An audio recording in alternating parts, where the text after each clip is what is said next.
ইতিহাস পাঠ ইউটিউব চ্যানেলে তোমাদের সবাইকে স্বাগত। আমরা চলে এসেছি ক্লাস 7 2024-এর সেকেন্ড ইউনিট টেস্ট রায় ও মার্টিন ইতিহাস প্রশ্নবিচিত্রার 10 নম্বর স্কুলের প্রশ্নপত্রে। একের দাগের 1, পানিপথের প্রথম যুদ্ধ হয়েছিল। এটি হবে অপশান এ 1526 খ্রিস্টাব্দে। 2-এর দাগে জাহাঙ্গীরের আমলে যে শিখ গুরুকে প্রাণদণ্ড দেওয়া হয় তার নাম, এটি হবে অপশান এ অর্জুন। 3-এর দাগে দিন ই ইলাহি হলো আকবরের, এটি হবে অপশান এ ইসলামী ধর্ম। 4-এর দাগে আমুক্ত মাল্যদ গ্রন্থটি লেখেন, এটি হবে অপশান বি কৃষ্ণদেব রায়। 5-এর দাগে কুতুবুদ্দিন আইবকের আমলে ভারতের রাজধানী শহর হয়ে ওঠে, এটি হবে অপশান সি কুতুব দিল্লি। 2-এর দাগের 1, সিজদা ও পাইবস প্রথা চালু করেন কে?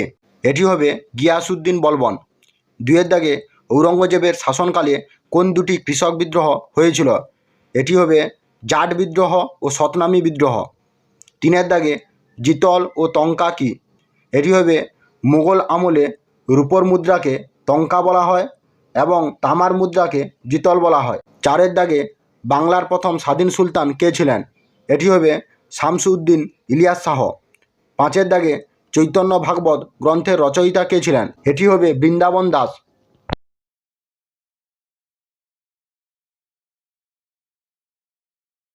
3-এর দাগের 1-এর প্রশ্নটি হলো খলজি বিপ্লব বলতে কি বোঝায়?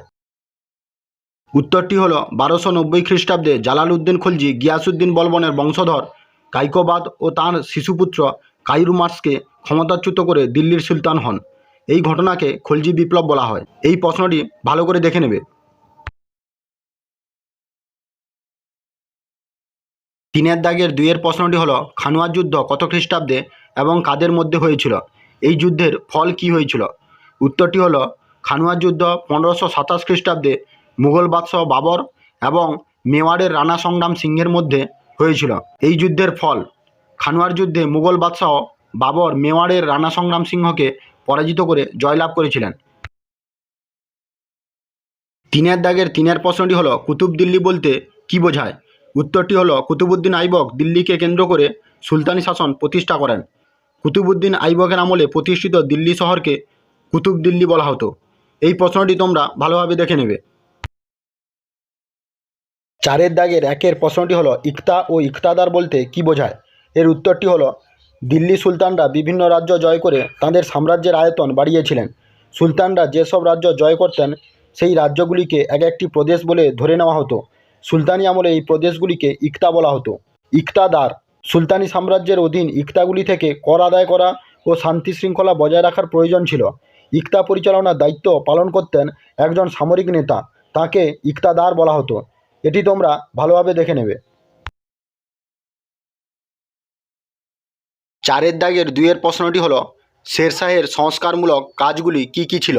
উত্তরটি হলো সম্রাট শেরশাহ ছিলেন বিজেতা হিসেবে শ্রেষ্ঠ আর শাসক হিসেবে শ্রেষ্ঠতম।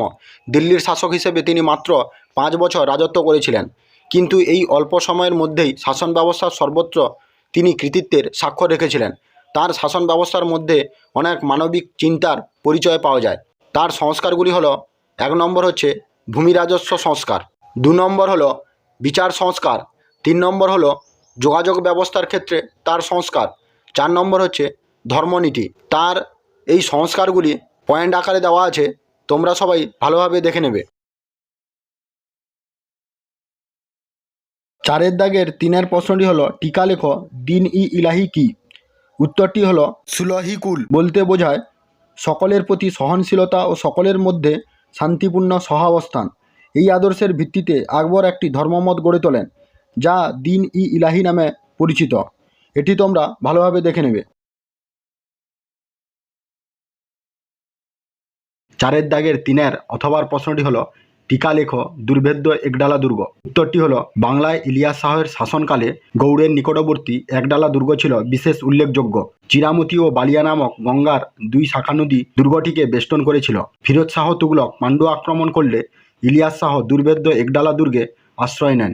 সেনাবাহিনী সমেত ফিরোজ শাহ তুগলক ফিরে যাওয়ার ভান করলে ইলিয়াস শাহের সৈন্যবাহিনী দুর্গ থেকে বেরিয়ে এসে ফিরোজকে ধাওয়া করে আক্রমণ করতে চেষ্টা করে, কিন্তু ফিরোজ শাহ এই আক্রমণের জন্য তৈরি ছিলেন, তাই যুদ্ধে তিনি জয়ী হন।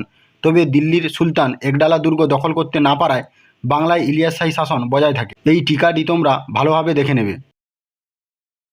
5 দাগের 1 প্রশ্নটি হলো, সুলতান ইলতুৎমিশের সামনে প্রধান সমস্যাগুলি কি কি ছিল, তিনি কিভাবে এগুলির সমাধান করেছিলেন?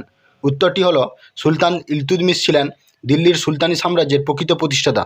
তুর্কি ভাষায় ইলতুৎমিশ কথার অর্থ হলো সাম্রাজ্যের পালনকর্তা। কুতুবউদ্দিন দিল্লিতে যে সামরিক সাম্রাজ্য প্রতিষ্ঠা করেছিলেন, ইলতুৎমিশ সেই সাম্রাজ্যের প্রশাসনিক কাঠামো গড়ে তোলেন। সিংহাসনে আরোহণের পর ইলতুৎমিশ কয়েকটি সমস্যার সম্মুখীন হয়। 1 নম্বর সমস্যা হলো বিদ্রোহ সংক্রান্ত সমস্যা। তার সময়কালে যে সকল বিদ্রোহগুলি দেখা দিয়েছিল সেগুলি দমন করে তার সমস্যা সমাধান করেন।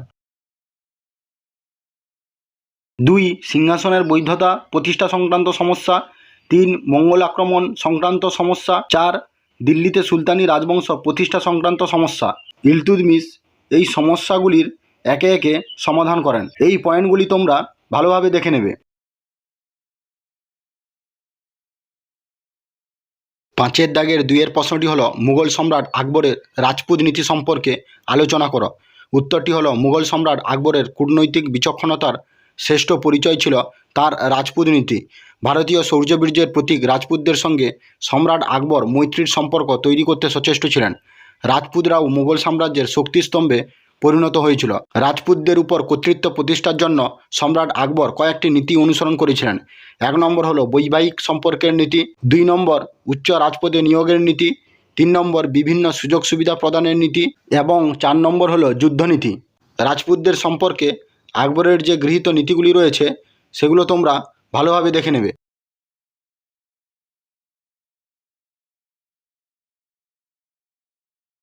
5 দাগের 3 প্রশ্নটি হলো, ভাস্কো দা গামা কবে ভারতে আসেন এবং ভারতে ব্রিটিশ ইস্ট ইন্ডিয়া কোম্পানির বাণিজ্য কিভাবে শুরু হয়েছিল?